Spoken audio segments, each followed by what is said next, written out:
പത്തരമാറ്റ് സീരിയലിൻ്റെ പുതിയൊരു എപ്പിസോഡിലേക്ക് എല്ലാവർക്കും സ്വാഗതം. അങ്ങനെ നവീൻ നന്ദുവിൻ്റെ വീട്ടിൽ വിവാഹാലോചനയുമായി പോകുന്നുണ്ട്.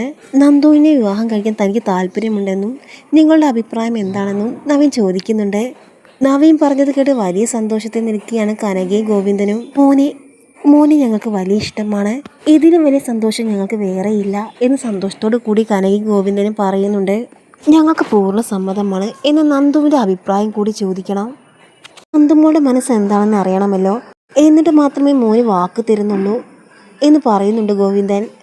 അത് കേട്ട് കനക പറയുന്നുണ്ട്, മോൻ പേടിക്കേണ്ട, നന്ദുമോളെ കൊണ്ട് ഞങ്ങൾ വിവാഹത്തിന് സമ്മതിപ്പിക്കും എന്ന് കനക പറയുമ്പോൾ, ഈ വിവാഹം നന്ദുവിൻ്റെ മേൽ അടിച്ചേൽപ്പിക്കേണ്ട, അവൾക്ക് സമ്മതമുണ്ടെങ്കിൽ മാത്രം മതി. എൻ്റെ മനസ്സിൽ ഇങ്ങനൊരു ആഗ്രഹം തോന്നി, ആ കാര്യം ഞാൻ തുറന്നു പറയുകയും ചെയ്തു. ബാക്കിയിലെ നന്ദുവിൻ്റെ അഭിപ്രായം നോക്കിയിട്ട് മതി എന്നൊക്കെ നവീൻ പറയുകയാണ്. എന്തായാലും എത്രയും പെട്ടെന്ന് അച്ഛനും അമ്മയും തീരുമാനം പറയണം, ബാക്കി കാര്യമെല്ലാം പിന്നീട് നോക്കാം. എന്തായാലും നന്ദുവിനോട് ഇക്കാര്യത്തെക്കുറിച്ച് സംസാരിക്കണം എന്ന് പറഞ്ഞ് നവീൻ അവിടെ നിന്ന് പോകുന്നുണ്ട്. അങ്ങനെ പോകുന്ന നവീനെ നോക്കിക്കൊണ്ട് കനക പറഞ്ഞു, കണ്ടോ ആ നവീൻ്റെ മര്യാദ കണ്ടോ, ഇത്രയും നല്ല ചെറുക്കനെ അവൾക്ക് എവിടെ നിന്ന് കിട്ടും.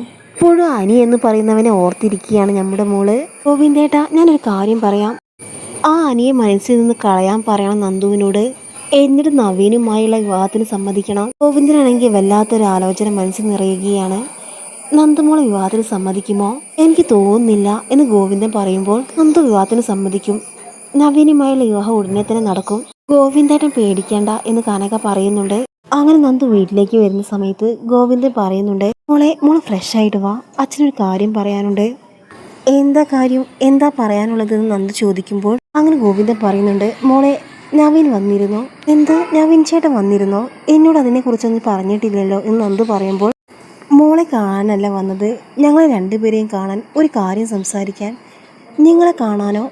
നിങ്ങളെ കണ്ടിട്ട് എന്തു പറയാനാ എന്ന് നന്ദു ചോദിക്കുമ്പോൾ, നവീന് നന്ദുവിന് ഇഷ്ടമുള്ള കാര്യവും വിവാഹം കഴിക്കാൻ ആഗ്രഹിക്കുന്ന കാര്യവുമെല്ലാം ഗോവിന്ദൻ നന്ദുവിനോട് പറയുകയാണ്.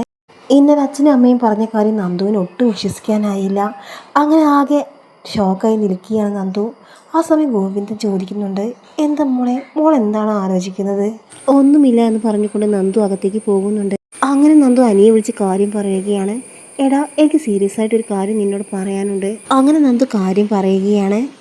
നവീന് നന്ദുവിന് ഇഷ്ടമുള്ള കാര്യം എനിക്ക് ആദ്യമേ അറിയാമായിരുന്നു, പക്ഷേ വിവാഹാലോചനയുമായി നന്ദുവിൻ്റെ വീട്ടിലേക്ക് നവീൻ വന്നു പറഞ്ഞപ്പോൾ അനി ആകെ വല്ലാത്ത അവസ്ഥയിലാവുകയാണ്. നവീനെ നന്ദുവിൻ്റെ അച്ഛനും അമ്മയ്ക്ക് വലിയ ഇഷ്ടമാണെന്നും അങ്ങനെയാണെങ്കിൽ നന്ദു നവീനുമായുള്ള വിവാഹം ഉടനെ നടക്കുമെന്നും അനി ഉറപ്പിക്കുകയാണ്. അതേസമയത്താണ് കനക അങ്ങോട്ട് വരുന്നത്. നന്ദു, നീ ആരെയാണ് വിളിക്കുന്നത്? അനിയാണോ? നീ ഫോൺ ഇങ്ങോട്ട് താ. അങ്ങനെ നന്ദുവിൻ്റെ കയ്യിൽ നിന്ന് കനക ഫോൺ ബലമായി പിടിച്ചു വാങ്ങുന്നുണ്ട്.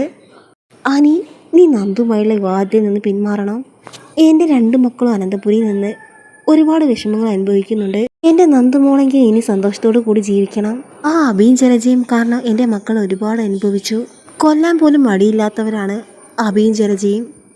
അങ്ങനെ ഒരു കുടുംബത്തിലേക്ക് എൻ്റെ മകളെ വിടുന്നത് എനിക്ക് ആലോചിക്കാൻ പോലും വയ്യ. അതുകൊണ്ട് നീ വിവാഹത്തിൽ നിന്ന് പിന്മാറണം എന്ന് ദേഷ്യത്തോടു കൂടി പറയുകയാണ് കനക. അനിയാണെങ്കിൽ ആകെ വിഷമത്തോടു കൂടി കനക പറയുന്നതെല്ലാം കേട്ട് നിൽക്കുകയാണ്.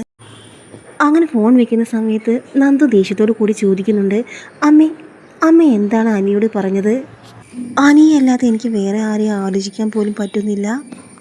അത് കേട്ട് ദേഷ്യത്തോടു കൂടി കനക പറയുന്നുണ്ട്, നവീനുമായുള്ള വിവാഹം മാത്രമേ നടക്കുകയുള്ളൂ, അനിയെ നീ മറന്നേ മതിയാകൂ, അല്ലെങ്കിൽ ഈ അമ്മയെ നീ കാണില്ല എന്ന് ദേഷ്യത്തോടു കൂടി പറഞ്ഞുകൊണ്ട് കനക അകത്തേക്ക് പോവുകയാണ്. കനക പറഞ്ഞത് കേട്ട് വിഷമം സഹിക്കാനാകാതെ കരയുകയാണ് നന്ദു. കനക പറഞ്ഞത് കേട്ട് എന്ത് ചെയ്യണമെന്നറിയാതെ ആകെ കുഴഞ്ഞു നിൽക്കുകയാണ് നന്ദു. അങ്ങനെ നന്ദു നയനയെ വിളിച്ച് കാര്യം പറയുന്നുണ്ട്.